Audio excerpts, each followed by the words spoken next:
We held our data privacy masterclass this morning, and the reality is data privacy permeates across all aspects of businesses for large and small.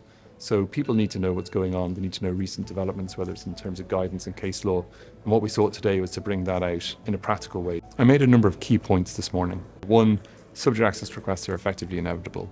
Two, you should operate on a working assumption that they're going to be escalated by way of complaint to the Data Protection Commission, because 42% of complaints last year were with respect to just access requests. Three, it's really worth developing practical guidance. And by that I mean meaningful guidance which tells you what to do in practice. So good examples of where you do your searches, what you found to be responsive to a request, what you've decided to exclude in the past. And that's something you can build up over time. And then if you have an internal champion for subject access requests, you can deal with them in a really quick and efficient way without having to reinvent the wheel every single time. My input into this morning's data privacy masterclass was in the context of the employment relationship. The right of an employee to make a subject access request looking for copies of the personal data employers hold about them is one of the single biggest sticks in an employee's armoury.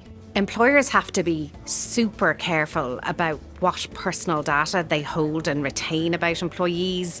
The rights in relation to subject access requests extend to what you'd expect: emails, personnel files, comp and bens records, but also extends to notes of meetings, to text messages, and at the moment, very importantly, to redundancy planning sheets. It's really important that employers do regular culls of the personal data they hold about employees. This is the only way of limiting the scope of what might have to be provided in response to an employee's subject access request. So my top tip for employers is know what employee personal data you as an organisation hold, know where you hold it, and know why you hold it.